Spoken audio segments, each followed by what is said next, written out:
All right, so you've made it to the first activity in this course, and the activity is a graphic organizer. This is the file you're going to download, and this is what you're going to turn the pages into, roughly, right? So I'm going to explain how to get from here to here, and please have grace for me. It is forest fire season, and we are smoky, so this is the graphic organizer you're going to download, and very, very, very basically, it has our keywords in the center, a column for Indigenous, a column for settler colonial. The idea is you are going to split the page in two, and then you're going to draw an Indigenous ideas about interconnectedness on this side and settler colonial ideas about interconnectedness on this side. It sounds pretty basic. So you're going to, I decided to leave the dividing of the middle for you because that's just like another design pattern. Part of my whole ethos, like in vibology and kind of all of my work, is like, I want you to spend time with this idea. I want you to spend time with this page. So doing the border like this took me, maybe 20 minutes. It gave me another thing to think about on this page. And just that engagement, that time, that hand-eye coordination over the work, I think it's all really important. So you are going to divide your page however you see fit.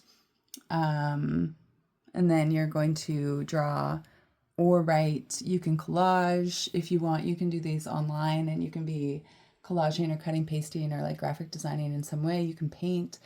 I always do like to, talk about using your actual hand and craft and like using our bodies. But I am open to the reality that like not everybody has great artistic skills.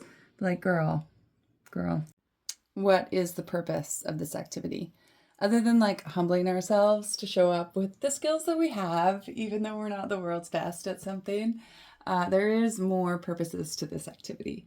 When we are getting into a new topic, it's important to bring up what you already know because it's like bringing it up so you can hook the new information into it. This also has you spend time with each of these ideas, which is very important. For some reason, like our modern society is very progress forward. Well, we know why. It's the mind frame, right? But like everything has to be faster. If you can do it faster, that's better. But like here, I'm kind of going to push like if you can do it slower, maybe that's better. Because your brain is going to take some time to like percolate on these ideas and bring them up. And patterns will emerge and just like take your time.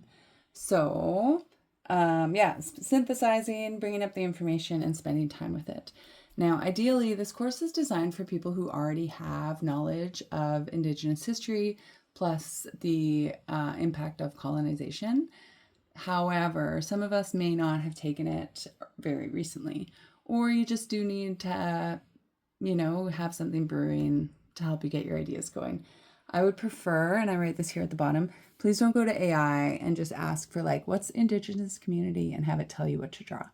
Please go to your podcast app or YouTube or music app and like listen to Indigenous creators because they will be telling you ideas and then you can synthesize it in your brain.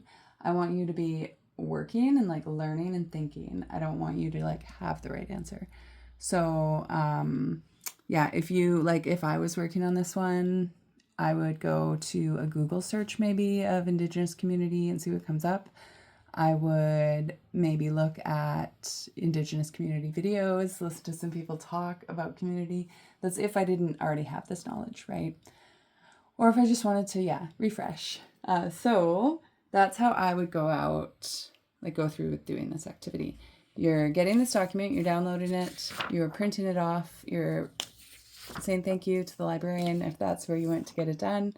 You are sitting down with the idea of time. You're going to create a border.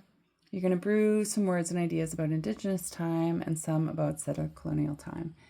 And then when you're done, right? There's no follow-up question on this.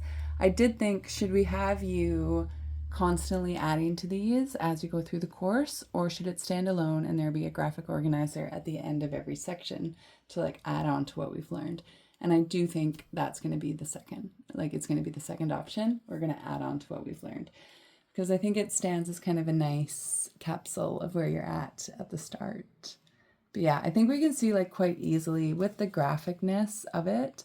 Like there's a very valid reason why emojis have caught on, and it's because people really are drawn to like a graphic, colorful, easy, visual way to express ourselves.